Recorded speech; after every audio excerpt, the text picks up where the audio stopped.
Hi guys, it's Joey, and today's video is going to be Bones in Witchcraft, the unhappy death, and so on and so forth. The title may get longer.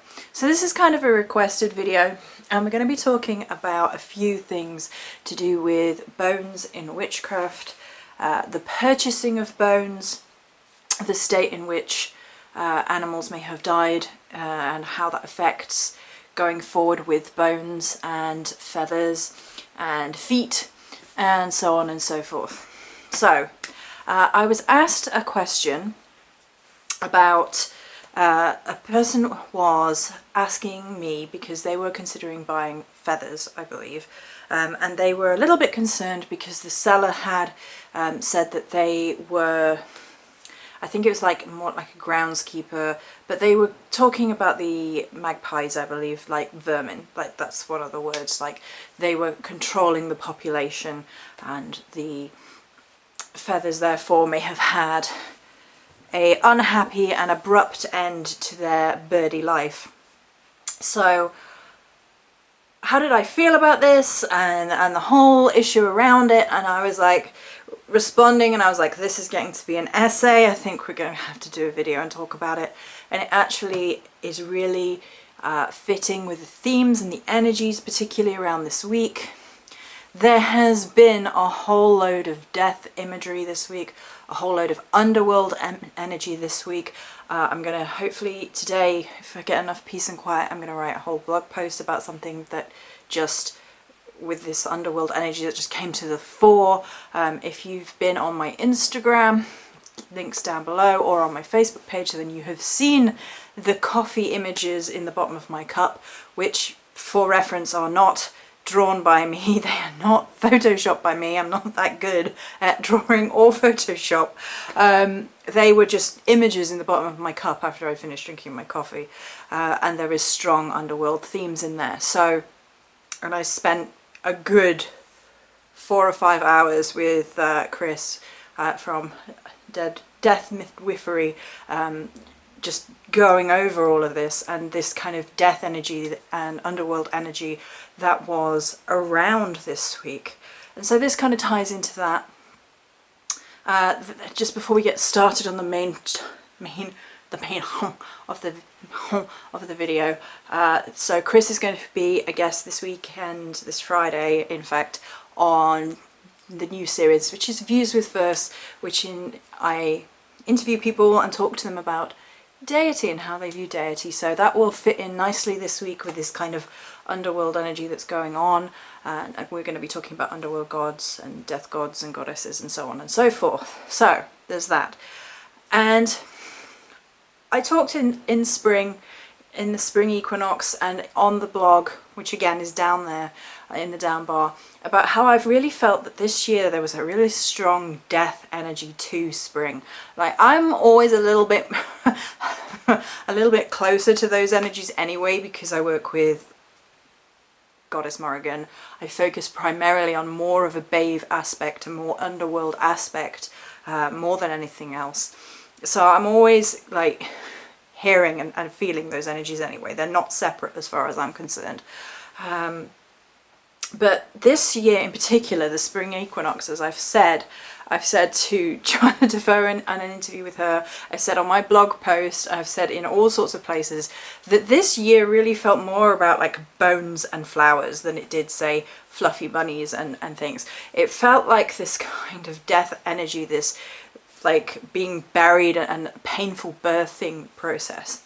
So when I was asked a question about bones in witchcraft, and like how I felt about the nature of an animal's death, and then how does that affect what you would be doing with the energies, I was like, right, this is just in keeping with this theme that has been underplaying the whole year, from especially around spring equinox, especially around this week with the coffee divination, which blew my mind. If you haven't seen it, it's an image within an image, and oh, I will talk about that more in the blog post, because it's crazy the amount of imagery in there. So, how I feel about bone work. So I'm gonna start here saying that we're going to talk a little bit more about bone work as well. We're not going to talk about just about like purchasing bones versus finding bones. We're not going to talk about the manner of death and what to do and so on and so forth. We're going to talk about it overarchingly like this. Poof! And play Western music. If you're on Facebook, you'll know why. Sorry. Anyway, so wild hand gestures. Right, anyway, so bones in witchcraft is one of these topics, and one of these topics that some people go for you. If you talk about it, if you admit to having bones, if you admit to buying bones, people will go for you on a judgmental level. Now, I'm going to say right here, if that's what you're bringing to the yard, if that's your milkshake, it's curdled, take it away again. Don't want it. And I said to the individual who asked me, I think the problem with these sorts of things is there's a huge value judgment around like bones, because, you know, dope, dark, scary things and animals, and then you have people who are like, you shouldn't use animal parts whatsoever, and take a very strong vegan stance perhaps. It sometimes comes from a vegan place, it sometimes comes from another place, and I think the problem is here that we are integrating different issues. So do I believe in standing up for animal rights, conservation, the environment, which is topical today? Absolutely 100%. We are interconnected to the energies of the world around us. That includes animals, that includes trees, that includes plants. And this is a slight undertone of the week as well, in that I feel that all life has the same level of sacredness. And I think the problem with a lot of these arguments is that we completely ignore plants and animals, you know, plants versus animals. And there's a really nice video that I shared on the Starry Eyed Facebook page of a guy who videoed plants moving, but he sped up the time, and so it looks more alive as we're used to seeing life. So I think the interconnectedness between all living things is a sacred bond. So then it becomes, how do I feel about bones in witchcraft? Initially I was a little hesitant in the very, very early stages, because all I had heard was perhaps like this veneer, surface level discouragement from people who are against what bones therefore represent. And you kind of tend to get two arguments against it. Like there's the people who are like, you just want to be a dark, scary, gothy witch, and you just want bones to feed that image. Which isn't what bone work is about whatsoever. It can be a hugely sacred and holy and magical practice. And then you have the other people on the other side who are like, it's not necessarily, they're not necessarily saying it's evil, but they're not necessarily saying it's not evil either. And they're kind of filling you with a fear. Like, you know. So, but that comes across two ways. There are people who are like, it's dark, scary witchcraft, it's beyond you, how dare you. There's that attitude. And then there's the kind of like, how could you do this? This is dark and scary. No, I don't know what this is, but there you go. And these are all value judgments based on what somebody has decided you should be practicing, which I don't agree with. I've done blog posts, I've done videos, I will continue to do videos on this subject, whereas I do not feel that an outside individual has any right to tell you what makes you a real witch or not. So, and it's hugely vast, and it's hugely different, and it's hugely individual, and that sort of value judgment is a waste of time, effort and energy, because what are you doing? You're looking outside of yourself. You're looking over the fence. You're like, what is the witch at number 13 doing, looking over the neighbours at Witchy Jones and keeping up with the Joneses? And we're judging people based on what we know about that practice, which could be a drop in the ocean, couldn't it? Because what we see on here, or what we see on other platforms, is a tiny, tiny, tiny glimpse of what somebody's life is. And we should be grateful and thankful that people share parts of their lives with us. That's a hugely, deeply significant part of their spirituality that they have bravely openly come and shared with us. It might not be the be all and end all, it might not be what you think it should be, but it is coming forward and sharing something with you, which is a big deal as far as I'm concerned. So I'm going to read to you a little bit from Sarah Ann Lawless's Mysteries of Beast, Blood and Bone. If you don't know who Sarah Ann Lawless is, she's amazing. She has a store, she has a blog, she does art prints, she's very famous for her belladonna, I've forgotten what the proper word, my brain's just gone da da da da da da da da. Flying ointments, there you go. Welcome back, brain. Brain's like, oh sorry, did you want something? That's not going to balance there. Anyway, so this is from her blog, and I shared this post in particular on the Facebook page if you want a quick, easy way. So she states that she does not kill the creatures who come to her, that she does work with bones. They are brought to me after death by conservation officers, hunters, taxidermists, and from friends as roadkill. This is my choice, but yet in the future I hope to go with animist friends who hunt in a sacred manner and help them skin and butcher and take the bones and flesh, or they will not eat or use. And the path is not for everyone. It's not for the weak of stomach or for those who think it is immoral. I grew up with hunters and fishers. I've lived by the sea. I've lived on a farm raising livestock. I've lived deep in the wildest forests. I was once a professional butcher and cook. It is how I can do what I do. Why do I follow this path? It should compel you and feed your soul in some way. What is the reward of such bloody work? It is simple. If you want to be a shapeshifter and a walker between worlds, if you want to learn the tongue of beasts, if you want to align yourself more closely than you ever could believe with your animal familiars and the genus loci, then you will need to work closely with death, blood and bone. Our ancestors were not soft or squeamish, and we must not whitewash their memory by imagining they didn't kill the deer used in their ceremonial costumes, the ravens for their feathered headdresses or cloaks, the bear for its hide or to craft their drums and rattles. We must approach our mighty dead in full knowledge. They killed the swans buried in their sacrificial pits.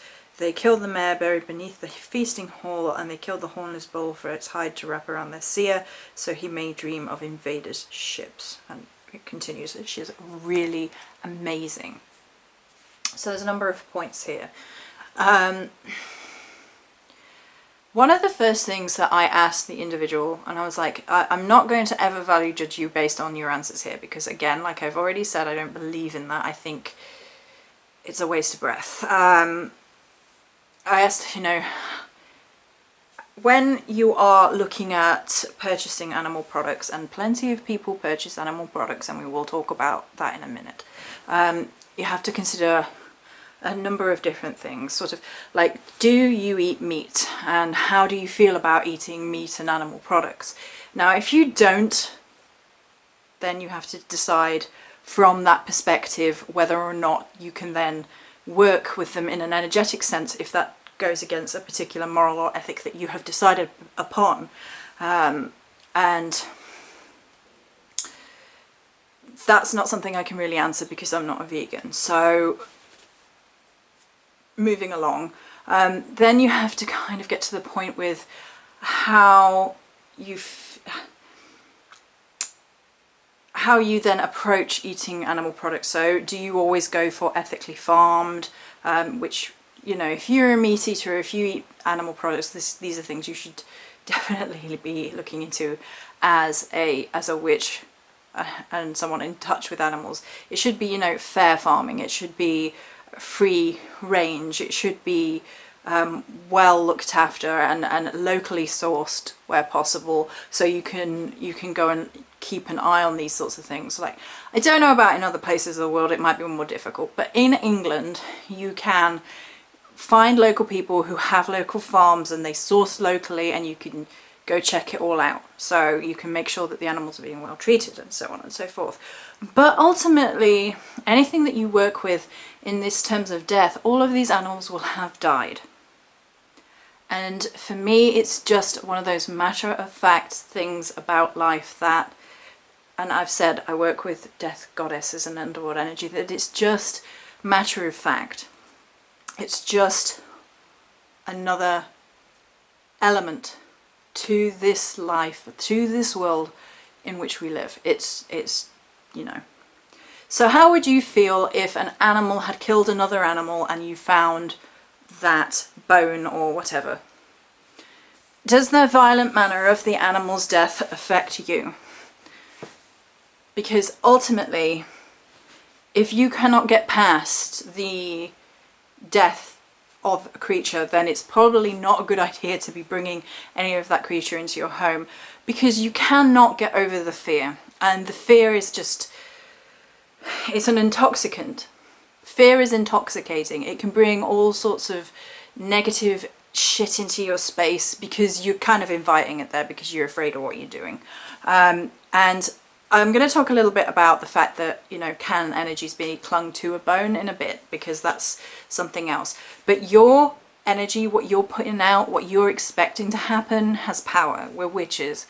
We're spiritual practitioners. We understand the power of belief, the power of our words, the power of our energies and vibrations, if you like, the things that we absolutely feel must and will happen because we're influencing and affecting that change.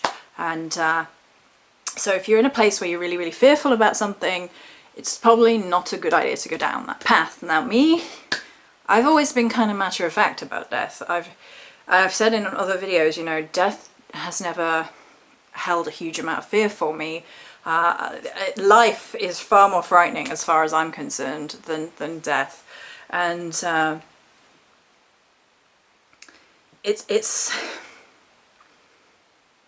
not something that really strikes fear into me in terms of like finding feathers, finding bones, or whether or not I would purchase them. So why do people purchase animal products? Well, people buy animal products to eat them, to consume them. So if people buy animal products to eat and consume them, then there isn't a huge amount of difference in my mind to buying animal products for magical purposes. So for some people, they will keep carcass of something they've eaten and they will strip it, clean it, use the bones in work. And you can use bones in a whole manner of different work. Bone divination is a thing. I've shared that on the Facebook page.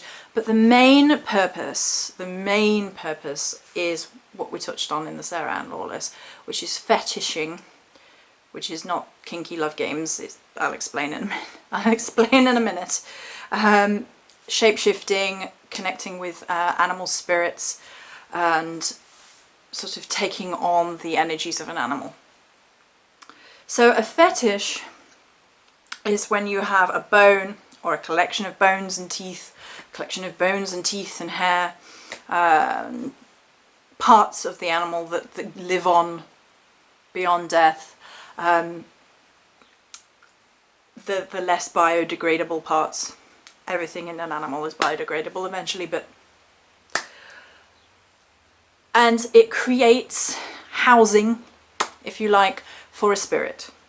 Now, research is varied on this as to whether it has to be the animal that was connected to the creature itself.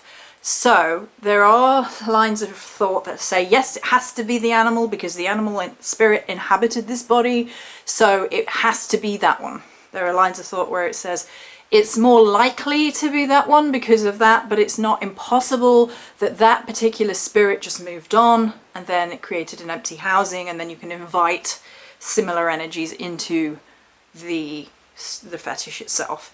Again, as far as I can see, this is an experience-based thing. This is one of these arguments that's based in the ether, that's based on belief, and is really difficult and probably impossible to prove one way or another. I can see arguments made for both. Me personally, I think it's perfectly possible for the spirit of a particular creature to have moved on and then You could have, say, a crow head, and the crow head had moved on, but perhaps your the crow animal had moved on, but perhaps your spirit guide is tied up with crow energy in some way, or you have a crow familiar, literally, you know, an animal spirit that would like a fetish for living in, connecting it to this plane, tethering it in some way. And they're not meant to be like spirit traps.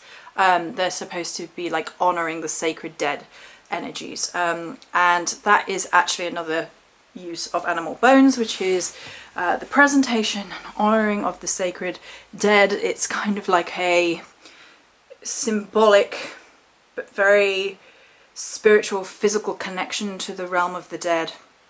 It's like a tether that honors the energies, which aren't necessarily that crow. It could be a whole host of different things, and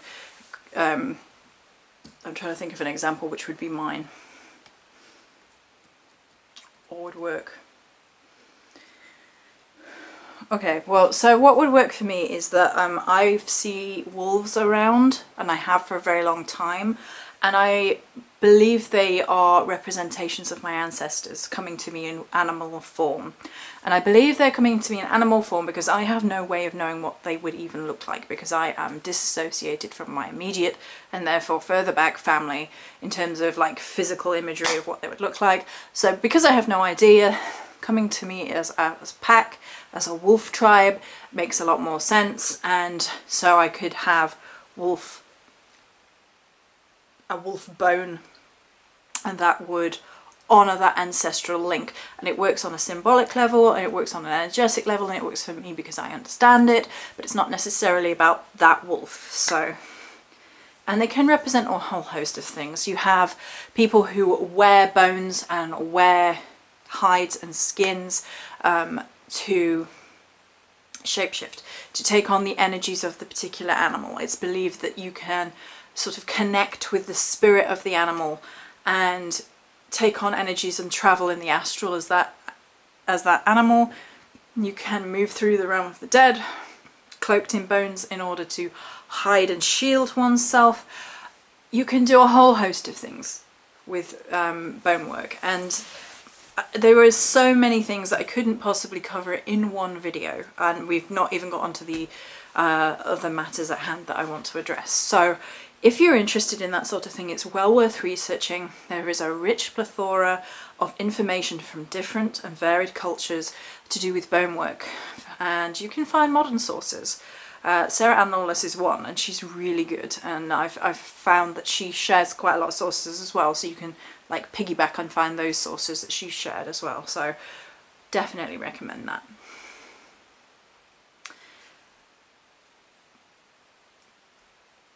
Bone work is not for everybody.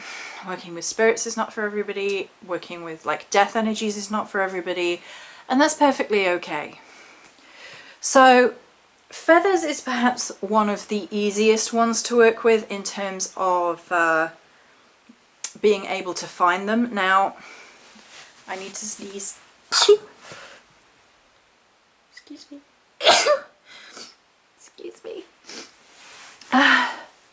And punctuate your video with a sneeze. Right, so a little story. I could never find a magpie feather, and I had a friend who offered me a magpie feather, and I was like, no, it's okay, I don't want to take your only magpie feather. And when I came home, outside the door was a magpie feather, and I was like, thank you, universe, that's cray. That's one of those sign things like, oh, you just, you know, and here you go. But one of the reasons people do purchase bones is for a number of reasons, but mainly because they cannot get a hold of the bone that they would like to work with, or the animal skin, or whatever it is that they would like to work with, or they've been having dreams about, they've been having signs about, they're adamant that they want to go this way with this particular work. Now, some people would go, oh, well, if you can't find it, that means it's not meant to be, so give up. But in the world we live in, we're more expansive than that, I guess, in that to my mind, like, no longer are a lot of spiritual paths bound by the landlines that exist, and we are so far along the human evolutionary chain. We've we've crossbred all over the world, we've travelled all over the world, cultures have meshed and merged, we're living on a smaller platform than we ever were before, despite the efforts of what people are trying to do in the world right now, which is try and like promote xenophobicness. I honestly feel like the interplay between cultures and societies means that a lot of spiritual magical paths have just evolved beyond that point. I've talked about how I believe in evolutionary energies of gods and goddesses anyway, and I don't feel like if somebody feels that they really connect with the energy of a cheetah, and well, cheetah's probably a bad example, an animal they cannot get any fur from in this country, being England. Maybe they feel they have a past life in a different country, maybe they have ancestors in a different country and it connects to that energy a little bit more, and they really want some fur, like some naturally shed fur. Well, let's go with wolf, because I'm pretty sure there aren't any wolves in England naturally occurring anymore. And they want a little bit of, naturally shed wolf fur, and they can't get it in this country. And they found somebody who sells online, and they've perhaps it's to do with a wolf sanctuary, and they can get some. And some people will be like, no, how dare you? But for me, it's not hugely different to like purchasing meat for consumption. It's just one of these facts of life now, and I don't really want to go too down that road, because there is inklings again about this whole how dare you buy or sell spiritual items thing. I'm not interested in that drama llama nonsense all over again. We've been through it time and time again, just not interested. So I think it's a personal choice. Like, if you're in a city and there's no way you're going to find animal bones of that particular variety, what are you going to do? You're going to completely give up on something that means something to you deeply spiritually? Now, I live next to a wood, but this wood has 2 or 3 giant fields next to it, which means there are always dog walkers out there, and it's quite a small little woodland anyway. It's not like a deep woodland where animals are going to go hiding. The most you're going to find in that woodland is feathers and maybe a dead squirrel. So I have to look further afield. I've had people gift me bones, and I'm perfectly okay with it, I've had people give me feathers. I've had people give me all sorts of things. And I don't feel that makes me any lesser in any way. And I don't think that applying these value judgments is any lesser in any way. Now, it can be a hugely, deeply spiritual, significant thing to find animal parts and bones. That has happened to me, and particularly with crows. Like, I will find crow feathers here, there and everywhere, and I have found a dead crow on more than one occasion. And I actually talked about this with Eric Silvermoon and Laura Dallaghan at that occasion, that I felt that the right thing to do was to bury it. I felt like that was a part of the testing with the Morrigan at that point, to bury it rather than salvage it. And so then that's what felt right. It doesn't necessarily mean that that's going to be the case all the time, and it's not. It's just what feels right to you in that particular situation. So once you are feeling out a situation, that also applies to online purchasing. If you don't feel good about a scenario, if you're not sure about the individual, if you're not sure about the wording, it's probably best to leave it be. There are people who do responsible resourcing. You can get to know people who are, say, taxidermists, as suggested by Sarah Ann Lawless. I've gotten to know a few taxidermists online who are very reputable people who salvage animals from roadkill and things like that. And people can sell stuff like, say, snake skin that's just been naturally shed or naturally found, and then they can just, you know, sell it online and you can purchase it. So it's not always necessarily that an animal has died by an unhappy death, although, you know, a lot, what constitutes as an unhappy death, because an animal killing an animal can theoretically be just as traumatic as a human killing an animal, in terms of the prey outlook. You know, they're still dead at the end of it. I understand that, excuse me, sorry about that, door, postman. I understand that the worry about the devaluation of life from human to animal, you know, this person viewed it as vermin, and I'm not sure I'm happy about how they treated that animal upon death. So at that point you have to make a value judgment. You have to be like, what do I want this particular feather for, this particular skull for, this particular thing for? Is that sacred to you? Because a creature having an unhappy death doesn't have to be the be all and end all. You can then take the bone, the feather, whatever, and create ritual, create sacredness, create a release for the unhappy death. And I know people who specifically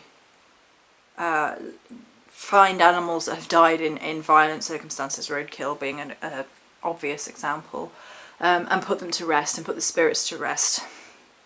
I've done it myself, in that there was a cat that was run over and I went and stood a little bit back and I did a little verbal release ritual off the cuff, to allow the animal to find its way back to the realm of the spirit, to find its way to the next life, and so on. So I think that it's perfectly possible, if an animal has died in violent means, and this would apply if you salvage roadkill as well as animals that had been shot or whatever, to allow that animal and that death to then take on more meaning than it would have otherwise. You are giving honour to that death. You are giving future purpose to that animal bone. And this, in my mind, works one of two ways. Either you are releasing it, or, you know, then the animal becomes calmer and perhaps through your actions more willing to work with you. But that circumstance is going to depend entirely on who you are, how you feel about this process, whether you feel up to this process, and then in the moment about how you feel about how well it works. So how would I release a animal spirit if I had bones coming through? So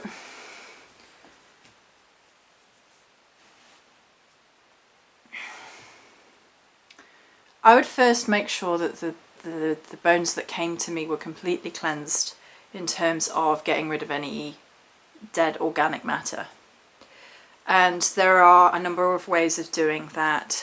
There is the burial method, which takes longer, and the natural decomposition of the animal matter. There's removing the animal matter and bleaching the bones. And those are the two main ways. Obviously you can take them to taxidermists and have them do that for you if you're squeamish about it, but again, like the Sarah Ann Lawless thing says, if you're squeamish about it, it's probably not the best energy to be engaging with anyway. So there's that. There is the removal of the flesh to allow the spirit and the bones to be separate. So it allows, by the decomposition of the flesh, it allows for the release of that life. It's so, and you can, while you're doing this, you can just be creating it into ritual to allow the life, the means of death to pass. And it's like performing a funerary rite for an animal. And at the point where you will, in the process of this, come to the point whether you feel it is right to bury, allow the bone, allow the creature to pass on, or if it feels more like it's something to stay with you. And you will get an energy of stay or go. And if it's a go energy, often it can just be as simple as taking it away from your property, taking it to a natural place, a place where the creature may have been happier to live, and burying it and just performing a funerary rite over it. And that is as simple or as complex as the individual feels it needs to be. And it's just about giving honour, giving it a new death, and passing. If you feel that the creature then should stay, you may want to, or that the creature has moved on without you without you burying the bone, you have released it. And that can be done with a cleansing. I tend to sing and talk to bones, and singing the bones is a thing. So I tend to talk or sing to them, and it's just an oracular witch kind of thing. And it's very much about harmonizing my voice with the vibration of the spirit, is how I perceive what I'm doing. And sometimes that recognition is all that's needed, and they just want recognition, they want connection, they don't want to be separate anymore, they don't want to be alone anymore. Because honestly, I feel like the energies of creatures, all creatures, including plants, even though they are different to human beings, are not completely alien. They still have the same desires. You only have to look about how animals either prefer solitary lives or like to be in company and things, and that's just like different people, you know. So I will sing, I will communicate, I will... It's difficult to really express it. It kind of... You know how many people will sing at funerals, and it's kind of like prayer or acknowledgement or remembrance or honouring or release. And it can be about the release from the people's point of view as well as from the dead's point of view. And it's a little bit like a spell in that it just allows all the floods of emotions to come up and then be released quite verbally, quite vocally out into the universe. And that's what it feels like to me when you're singing over bones. It's kind of like the releasing of a spirit. And the tone of it, and whether or not the animal spirit leaves completely or stays around and works with you, is something that you will feel on an energetic level about, and you'll get messages. Basically, you'll probably get dreams about it, you'll get visions about it, you'll get something about it, whether or not the animal has left or intends to stay with you. And when an animal intends to stay with you, it's quite clear. So, and then what you then go on and do with the bones and treat them in an honorific manner, and how you utilize them is again very highly personal. Creating fetishes is one where you decorate the bones and it becomes a holy artifact, it becomes more sacred. It's taking something that had an unhappy death and giving it back sacredness, giving it back honor. And that's how I perceive these bone workings.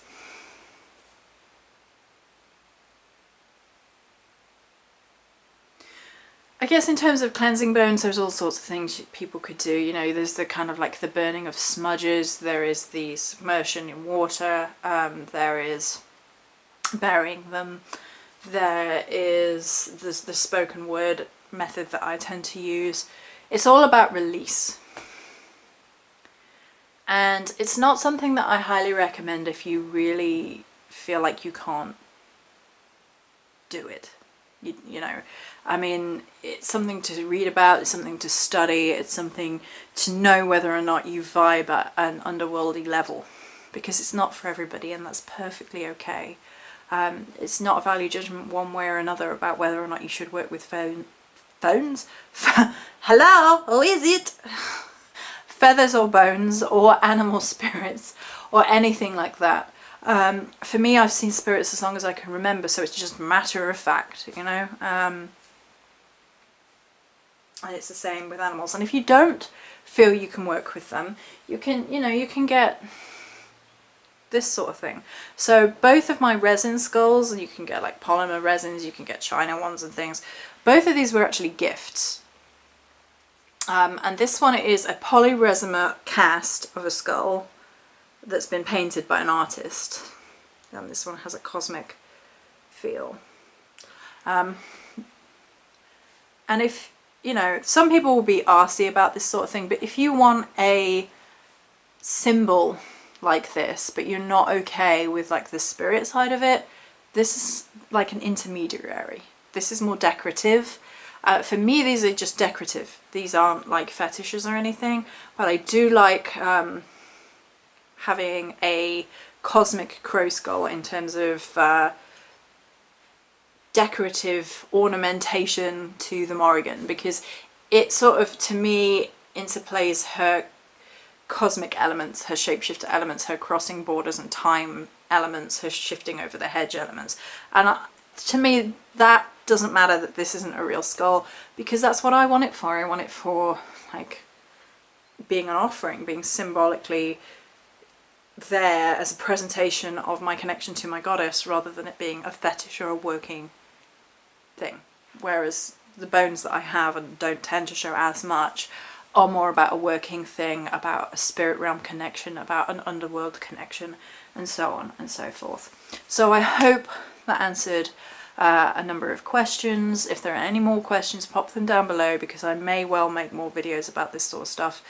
And there's definitely going to be a blog post once I have enough peace and quiet to write it, because it's gonna be a doozy, because getting my head around those underworld coffee divinations, I'm still not going my head around about it. It blew my mind. One of those spiritual moments that blows your mind, and I think underworld energies definitely do that. So that's it for this particular video. I hope you guys enjoyed it. Many blessings.